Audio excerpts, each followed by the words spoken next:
Have you heard of community bail funds? These groups raise money to get people out of jail, supposedly for minor crimes. But in both Oregon and Washington, they've bailed out suspects accused of serious violence. People are shocked.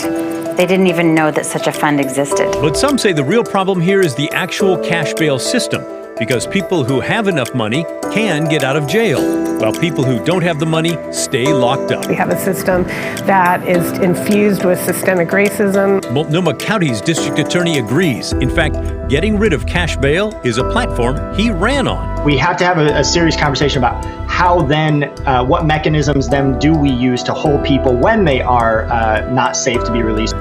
Here's the story. I'm Pat Doris. Welcome to The Story. Glad you're here. All the ways to communicate with us right there at the bottom of your screen. You can email us. The address is thestory@kgw.com.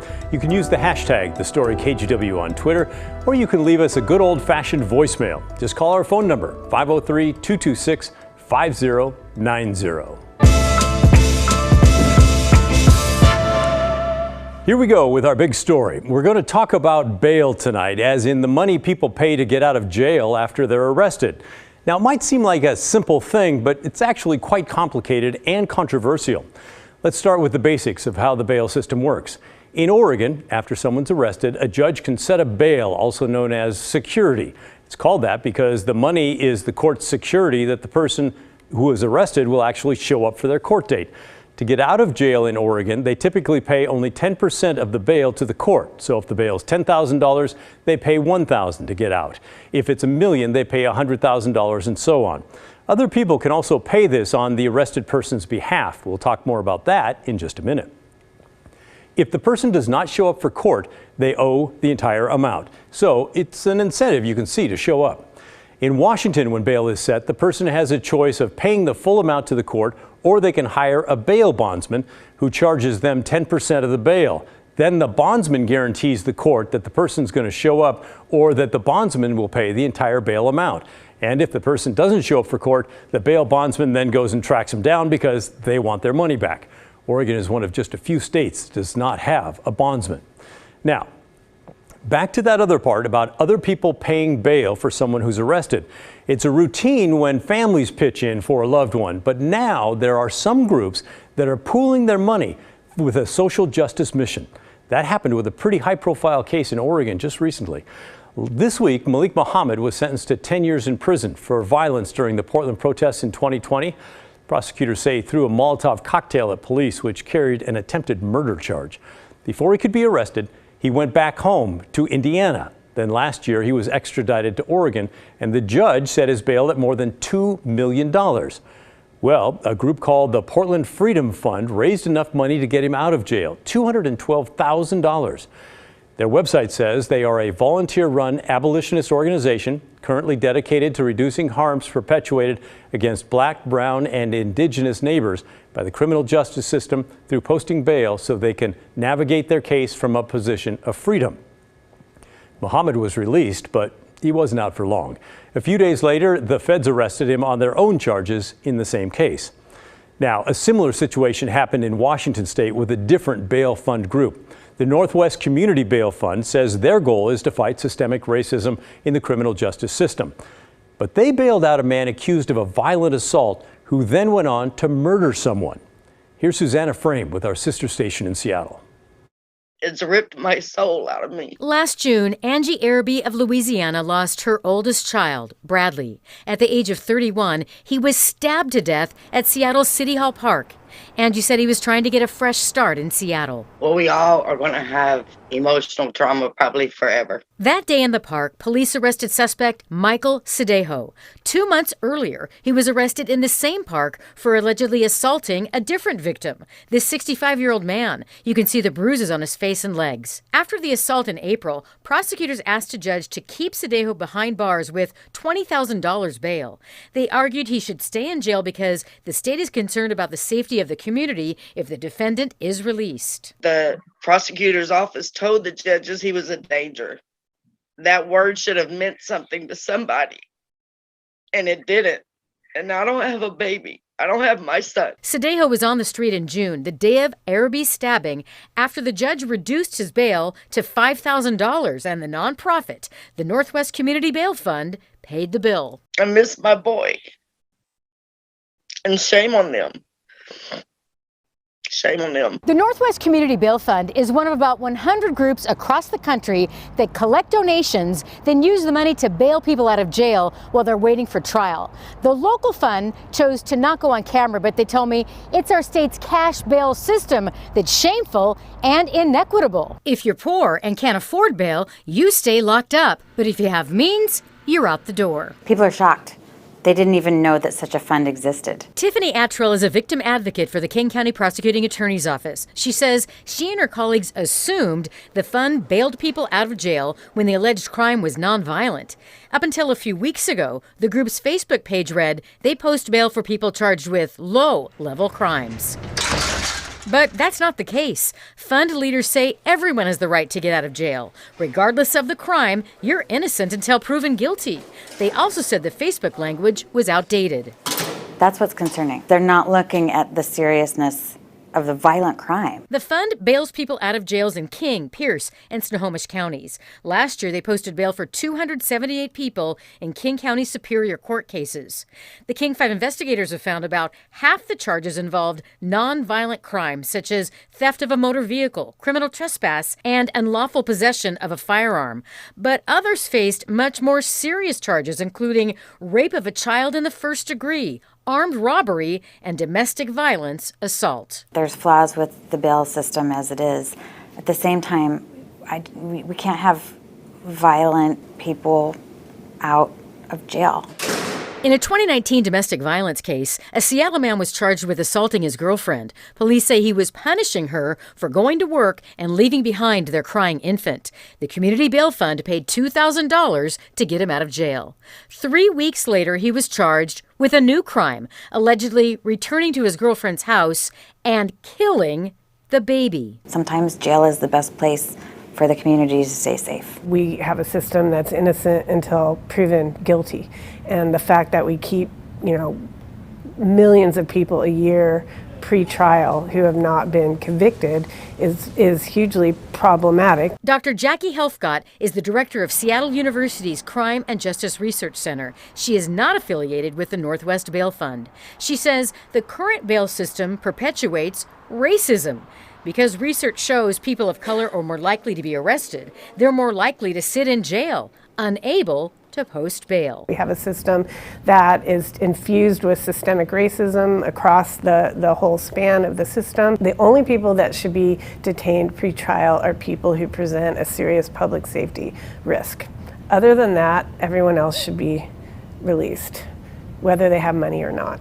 And you're basing that on the fact that people are innocent until proven guilty, and the fact that jail is a horrible place. I mean, it's worse than prison. The bail fund's director says our cash bail system is harmful in many ways. They say it's a primary driver of mass incarceration. It intensifies racial and economic inequalities, and it puts people who need support the most at risk of losing their job, housing, and children. There's no opportunity to succeed in a jail setting, so it just compounds the problems and keeps people in the system. He left 2 kids behind. He loved his children. Very smart, intelligent young man that's gone. Angie Araby says before posting bails, the Community Bail Fund should consider victims and what they have to say, or at least think hard about defendants charged with violent crimes. And no one considered that. No one, from the judge all the way down, no one considered that. And it's horrible. That was Susanna Frame reporting. The Community Bail Fund says it's important to remember that judges set bail amounts so everyone they bail out is legally eligible to go free. But that group also wants to get rid of the cash bail system entirely. Ironically, that could actually ensure that people charged with violent crimes, like the man they bailed out in Seattle, stays in jail. Let me explain. New Jersey and Alaska both have eliminated cash bail and replaced it with a new system. In those states, judges determine whether or not someone can be released from jail. They base their decision on things like the severity of the charges, the suspect's criminal history, and how likely they are to show up for court. That way, if someone who's rich is arrested for murder, they can't bail their way out of jail. And if someone who's poor is arrested for something minor, like a nonviolent drug charge, they don't sit in jail because they don't have the money to get out. Here in Oregon, the Multnomah County District Attorney ran on a platform of eliminating bail for those very reasons. Here's what he told us in a statement today. It doesn't matter to victims of crime if a defendant has $500 or not. What matters to them is their safety and the safety of the community that they live in. That is our first priority in the DA's office. I'm concerned with the danger that a person poses if released, both to the victim in the case and the public safety, not the level of financial resources they have available. My office continues to advocate to reduce reliance on cash bail and instead focus on detaining those individuals who pose the most significant threat of future criminality, regardless of their financial means. However, a system based on risk assessment for suspects, well, that might not be perfect either. California got rid of cash bail in 2018 and let judges decide whether to hold someone. But bail reform advocates had a problem with that, arguing the judges are biased and have too much power. They successfully led a campaign to overturn the law in 2020 and put things back the way they were. Although last year, the California Supreme Court brought back part of that newer law, eliminating cash bail for those who can't afford it. So, that is a lot to take in there. There are powerful arguments on both sides, and I know that this is a lightning rod issue for many. In the abstract, as I think about it, it does make sense to release someone before trial if they did not commit a violent crime. But then what about the serial car thief who goes right back into your neighborhood and steals another car and another and another? I guess they'll probably get arrested again, and then maybe they'll be held with more bail, and that might slow them down. And it does make sense to me to keep people locked up who are charged with violent crimes. But what about that argument of innocent until proven guilty? That troubles me. Anyone being held on bail does get a review or a hearing, and the judge learns whether they've been arrested before and did they show up for court when they were supposed to. If they didn't show, the bail amount often goes up. But would it really work here to have a system where people are either held or released, no bail involved? I got to tell you, I don't know. Is it working now to have outside groups pooling money to bail people out of jail based on the group's social justice beliefs? And are judges making bail higher because they know those groups are active and out there? I don't know the answer to that either. I guess there's a lot I don't know on this one. What about you? What are your thoughts? Should Oregon and Washington get rid of bail for those charged with crimes?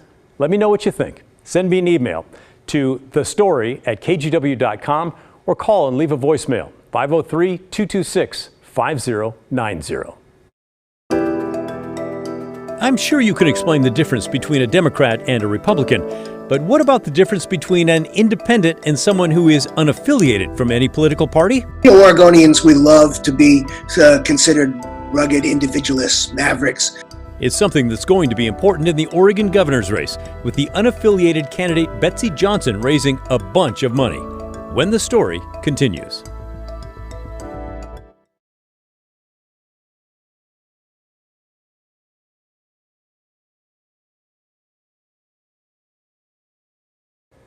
Welcome back. Please keep sending your questions and comments to thestory@kgw.com or give us a call.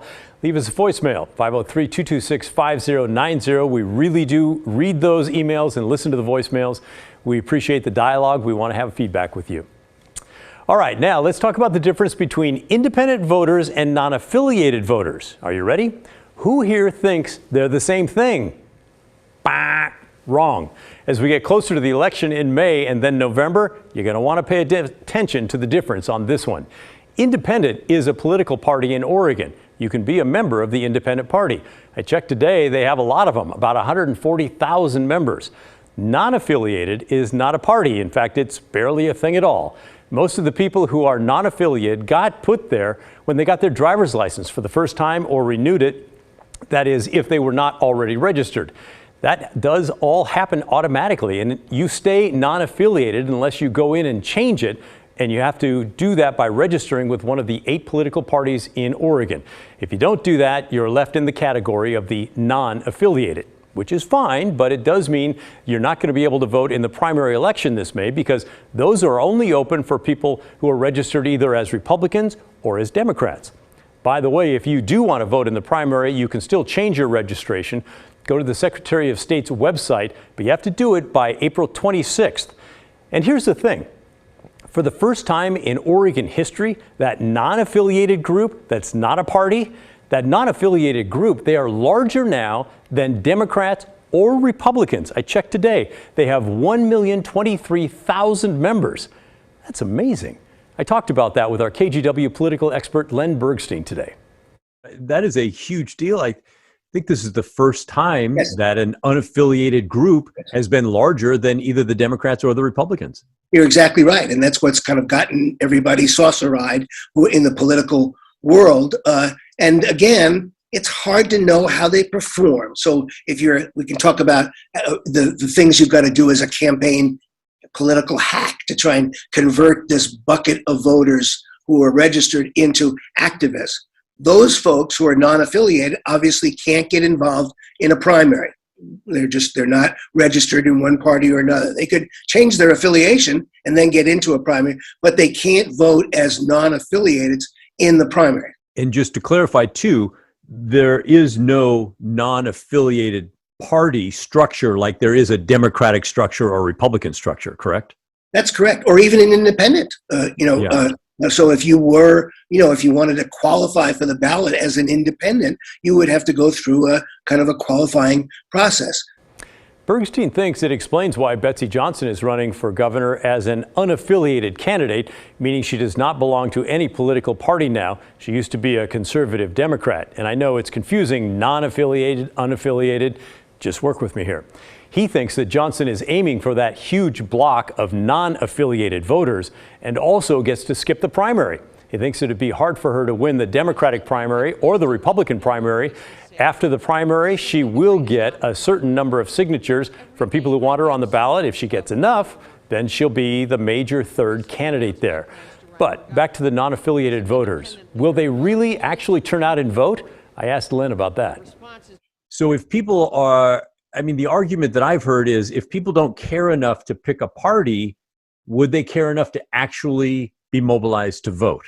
It hasn't proven that way in the past couple elections. And NAVs, non-affiliated voters, have showed up, and they're a very important target. And just because they got there easily doesn't mean they're necessarily not highly attacked. And then you have to look to other criteria like education levels or kind of money, kind of the means, and so on. And so the other criteria to see just how active they're going to be. So you non-affiliateds, you're a big deal. Stay tuned. This contest for governor in Oregon this November promises to be something we've not seen in more than 30 years here in Oregon, a real three-way race for governor. I think it's going to be fascinating to cover. We're going to do a lot of that right here on The Story. By the way, before you email hollering at us, asking why we're not covering Betsy Johnson right now, it's because she's not in the primary. We will cover her after the primary election. Okay? Stop emailing on that part. Hey, while we're talking about politics, let's visit the question of whether President Trump had the last election stolen from him. He did not, but since we're asking all the leading candidates and we've heard from the Republicans, now let's hear from the Democrats, Tobias Reed and Tina Kotek. Do you believe the 2020 presidential election was illegally stolen from President Trump? I do not. I do not. Joe Biden won fair and square. That didn't take too long, did it? I'm sure you're already seeing political ads on TV, by the way, for local and statewide races. They're only going to get more frequent as we get closer to the primary and then the general election, of course, in November. But you should watch those ads with a skeptical eye because it turns out political ads, they don't have to tell you the truth. Here's Brendan Lewis with our Verify team. Primary election season is coming, and that means there will be political ads everywhere you look. And some of those ads will inevitably make outlandish claims. Some Verify viewers emailed us to ask if candidate ads have to tell the truth. So let's verify. Are political ads required to be factual in order to be aired on broadcast television? Our sources are the Federal Communications Commission, the Federal Trade Commission, and University of Minnesota political science professor David Schultz. The rules for political ads are very different than typical consumer products, and we want to be clear up front that the answer to this question is no. Political ads are not required to be factual in order to be aired on broadcast television. In fact, the law allows politicians to say almost whatever they want in a commercial. This is because political ads are regulated by the FCC, which applies just 2 rules. One is that all candidates have the same opportunity to buy commercial time on stations. And 2 is that politicians can say whatever they want. Accuracy is not one of the rules, although TV stations could run a disclaimer explaining the rules before airing an ad. The only consequence for politicians who produce misleading or false ads is in court, and that's only if they defame someone, which is rare and hard to prove. I think the rationale behind it is what? The idea of saying that candidates get to say what they want, and what? The voters get to sort of, through the marketplace of ideas, decide what's true, what's false. That marketplace could also include news stories or fact checks like Verify stories explaining what's true and false. Schultz says you should always read the fine print on an ad to see who is funding it and do your own research on a candidate to see if what's being claimed is really true. With your Verify, I'm Brandon Lewis. And now you know. Still ahead, we meet a woman who's proving you don't have to be rich to be charitable. In fact, she's raising money for Ukraine by collecting cans she finds on the street. When the story continues.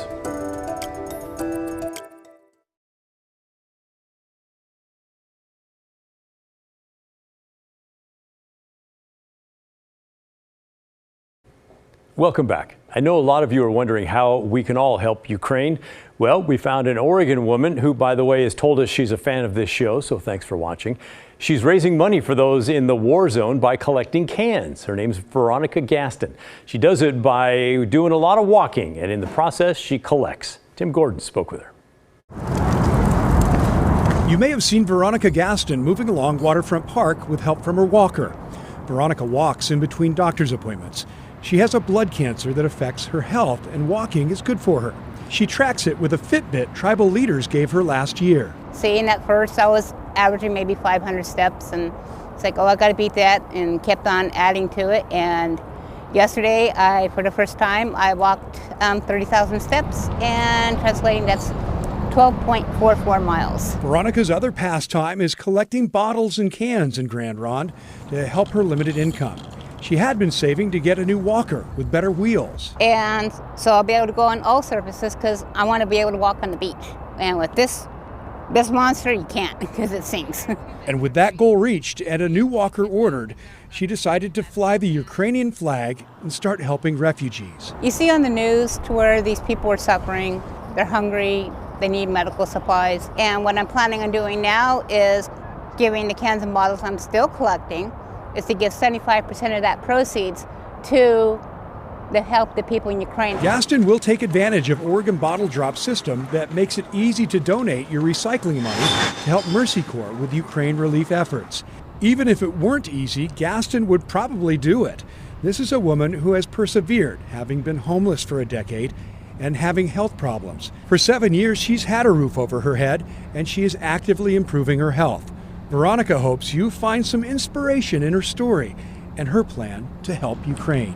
It's so tragic to see all these people hurting and hungry, and it's just not right what's happening. I'm hoping people will step up. I mean, if I can get out there and do this with my medical problems, you know, if I can do it, you can do it.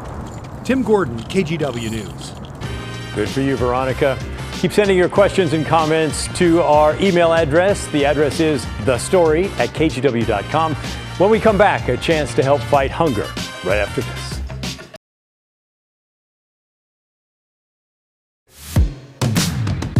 You can help fight hunger with our Hey Help campaign. We're asking you to donate to the KGW Great Food Drive. Here's how you can make a difference. Just aim the camera on your phone at the QR code on your screen and you can donate. So far, we've provided about 1.78 million meals. At the Oregon Food Bank, $10 means 30 meals. And all this week, Pacific Office Automation will match the first $10,000 donated. To see all the ways you can donate, or if you need assistance yourself, visit kgw.com/food drive. We want to thank Pacific Office Automation, local Toyota dealers, Rivermark Community Credit Union, and Safeway for supporting this year's drive. That's the end of our show. Thanks for watching. But remember, the story, our story, that never ends. We'll see you tomorrow. This is KGW News.